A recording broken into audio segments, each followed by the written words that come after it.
मित्रांनो, परीक्षा जवळ आली आहे. परीक्षेची तारीख जशी जशी जवळ येऊ लागली आहे, तशी अभ्यासाची काळजी, अभ्यासाची गडबड होऊ लागली आहे. पण आता अभ्यासाची काळजी करण्याची अजिबात गरज नाही. कारण मराठी गुरुजी या चॅनलवरती मराठी विषयाच्या अभ्यासाची संपूर्ण तयारीची सोय आपण केलेली आहे. प्रत्येक पाठ आणि कवितेवरील जो स्वाध्याय आहे, या स्वाध्यायातील सर्व प्रश्न आणि त्या प्रश्नांची उत्तरं स्पष्टीकरणासहित आपल्याला पाहायला मिळतील. त्याचबरोबर प्रत्येक पाठावर आणि कवितेवर आधारित अतिरिक्त महत्त्वाचे प्रश्न आणि त्यांची उत्तरं अगदी सोप्या आणि समजण्यासारख्या पद्धतीनं स्पष्टीकरण केलेलं आहे. तर मग मराठी गुरुजींसोबत अभ्यास करा आणि परीक्षेत हमखास उत्तम गुण मिळवा. मग आता लगेच मराठी गुरुजी या चॅनेलला सबस्क्राईब करा, लाईक करा आणि आपल्या मित्रांना व्हिडिओ शेअर करा आणि कमेंट करून निश्चित कळवा की व्हिडिओ कसा वाटला. शिकूया, समजून घेऊया आणि उज्ज्वल यशाकडे वाटचाल करूया. तर मग आपण आज अक्षर भारती मराठी इयत्ता 10वी या पाठ्यपुस्तकातील जो 16वी कविता आहे, स्वप्न करू साकार, या कवितेतील पाठ्यपुस्तकावर आधारित प्रश्न आणि उत्तरं या ठिकाणी आपण पाहणार आहोत. पहिला प्रश्न आहे मित्रांनो, खालील शब्दसमूहातील संकल्पना स्पष्ट करा. यामध्ये पहिला आहे श्रमशक्तीचे मंत्र, हस्त शुभंकर, आभाळावर उत्क्रांतीचा घुमवूया ललकार.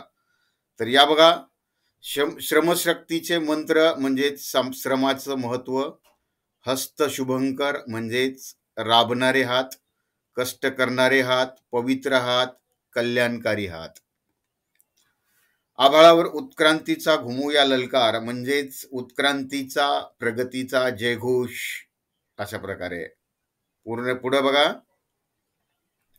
या ठिकाणी काव्य सौंदर्यावरती आधारित प्रश्न आहे. खालील काव्यपंक्तीचे रसग्रहण करा आणि ह्या काव्यपंक्ती या ठिकाणी आहेत. या देशाच्या मातीवरती आमुचा रे अधिकार, नव्या पिढीचे नव्या युगाचे स्वप्न करू साकार. तर बघा, अशा प्रकारचे आपल्याला काव्यपंक्तीचं रसग्रहण करा किंवा संदर्भाचे स्पष्टीकरण करा, अशा प्रकारचे अनेक प्रश्न आपल्याला त्या ठिकाणी येत असतात.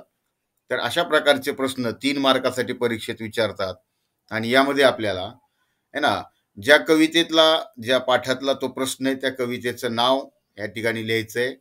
त्याचबरोबर त्या पाठाच्या लेखक किंवा लेखिका कोण आहेत, त्याचबरोबर त्यांचे कवितेचे कवी किंवा कवयित्री कोण आहेत हे लिहायचंय आणि थोडक्यात मग त्या ओळींचं स्पष्टीकरण करायचं आहे. बघा, कवी म्हणतात की या देशाची माती, येथील संस्कृती, येथील परंपरा आम्हा भारतीयांची आहे. त्यावर फक्त आमचा अधिकार आहे. मुळात भारत हा कृषीप्रधान देश आहे. काळ्या मातीची मशागत करून धनधान्याची निर्मिती करणे व धरतीला सुजलाम सुफलाम करणं हे त्यांचं कर्तव्यच आहे. त्यासाठी आयुष्यभर कष्ट करत असतो.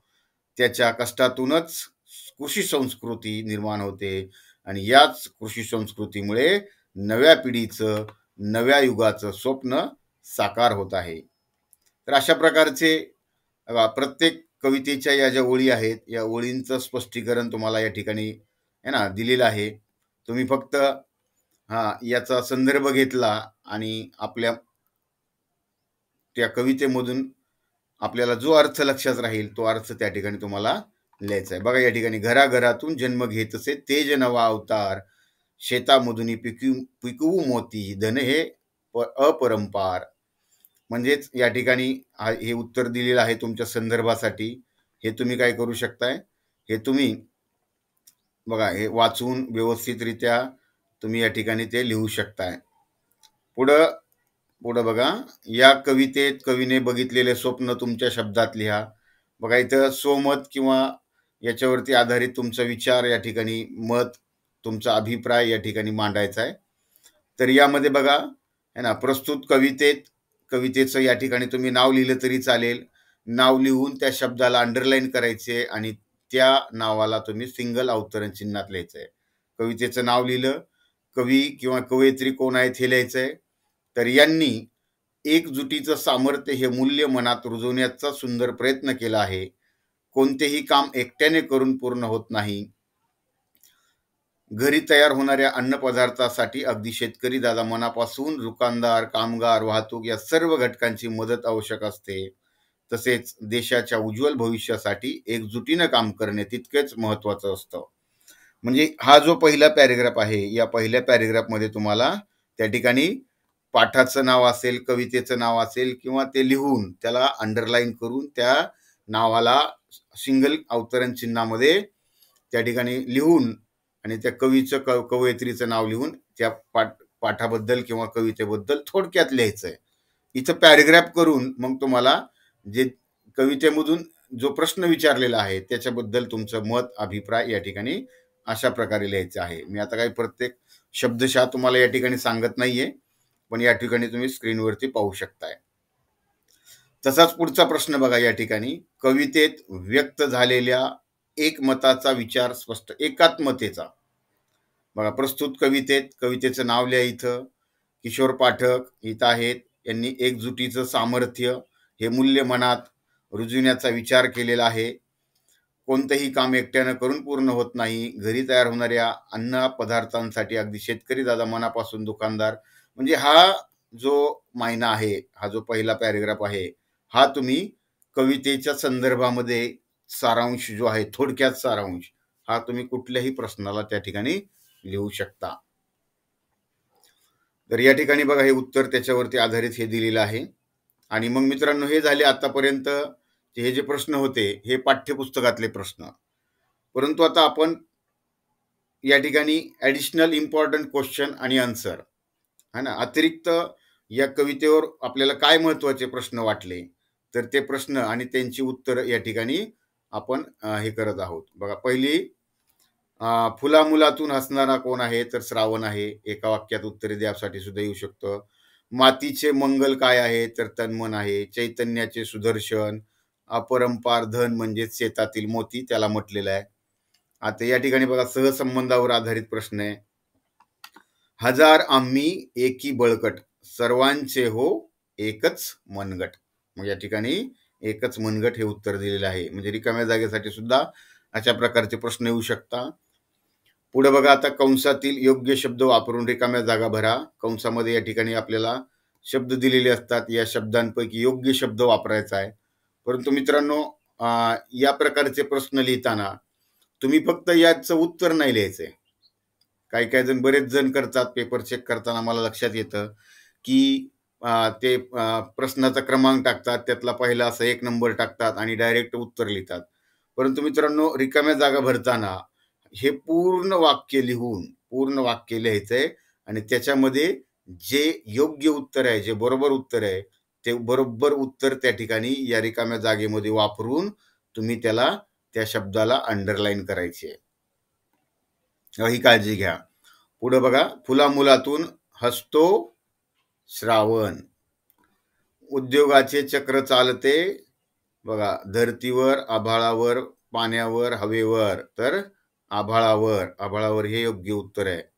आभाळावर उत्क्रांतीचा घुमवूया ललकार.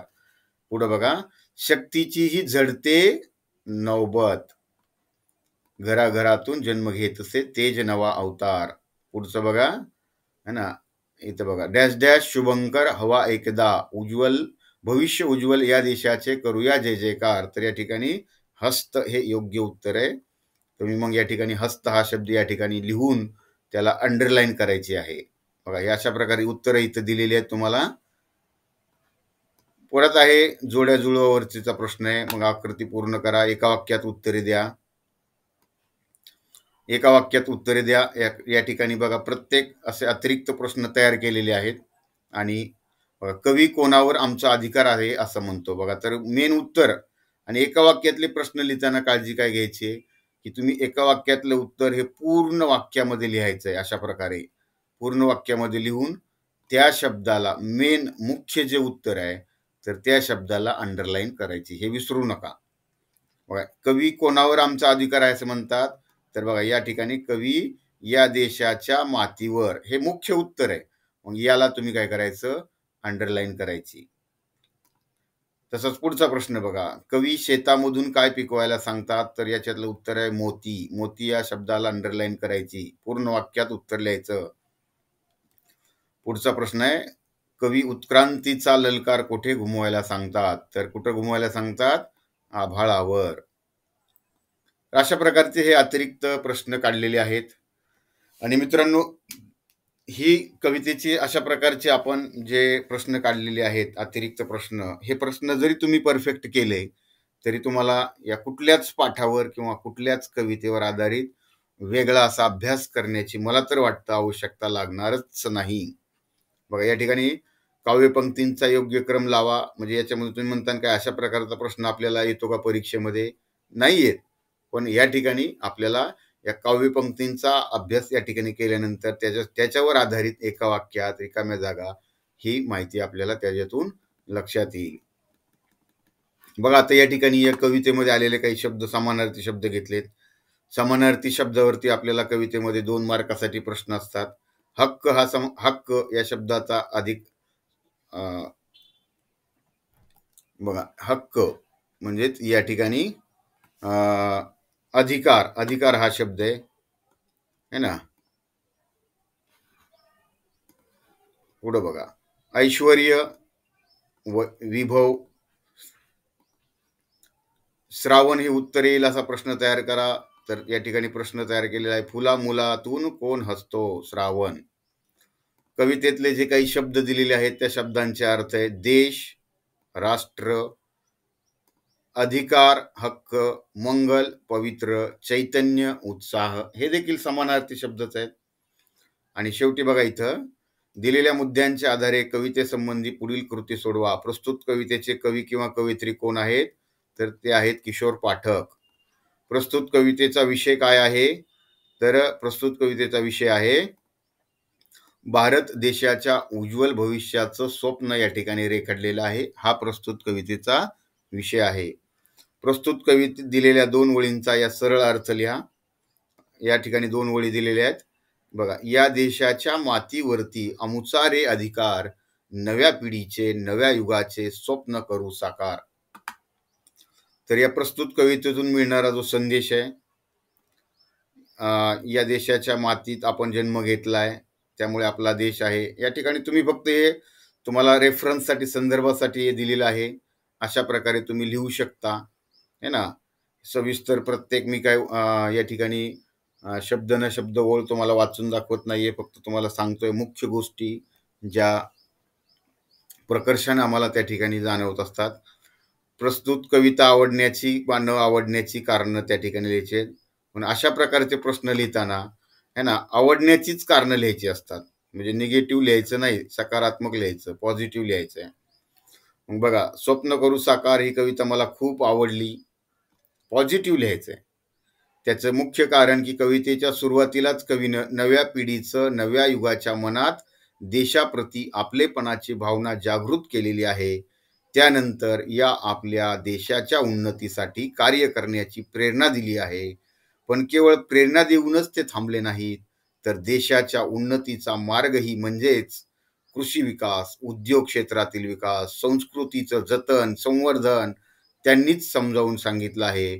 त्यासाठी एकोप्याने काम करायला पाहिजे. एकोपा म्हणजेच एकजूट, हेही सांगतात आणि हे सांगायला ते विसरले नाहीत.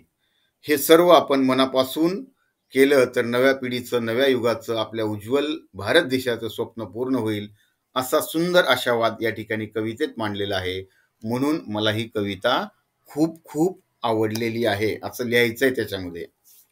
प्रस्तुत कवितेमध्ये काही जे शब्द आले त्या शब्दांचे अर्थ बघा, धन, संपत्ती, श्रम, मेहनत किंवा कष्ट, ललकार, जयघोष, बळकट म्हणजेच मजबूत. स्वाध्याय कृतीमधील हा प्रश्न आहे, शेवटचा प्रश्न आहे मित्रांनो हा, की या कवितेत कवीनं बघितलेलं स्वप्न तुमच्या शब्दात लिहा. हा देखील स्वमतावरती आधारित प्रश्न आहे आणि अशा प्रकारचे प्रश्न नक्की नक्की परीक्षेमध्ये विचारले जातात. तर हे अशा प्रकारचं या ठिकाणी उत्तर आहे, तुम्हाला संदर्भासाठी या ठिकाणी देतोय. बघा, स्वप्न करू साकार, कवितेचं नाव लिहा, त्याला अंडरलाईन करा. कवीचं नाव लिहा, किशोर पाठक, त्याला अंडरलाईन करा. आणि प्रस्तुत कवितेमधून संदेश थोडक्यात काय दिलेला आहे तो पहिल्या पॅरेग्राफमध्ये लिहा आणि कवीनं कोणतं स्वप्न त्या ठिकाणी पाहिलेलं आहे हे स्वप्न त्या ठिकाणी तुमच्या भाषेमध्ये तुमच्या शब्दांमध्ये त्या ठिकाणी लिहायचं आहे. बघा आपण या ठिकाणी काय म्हटलंय,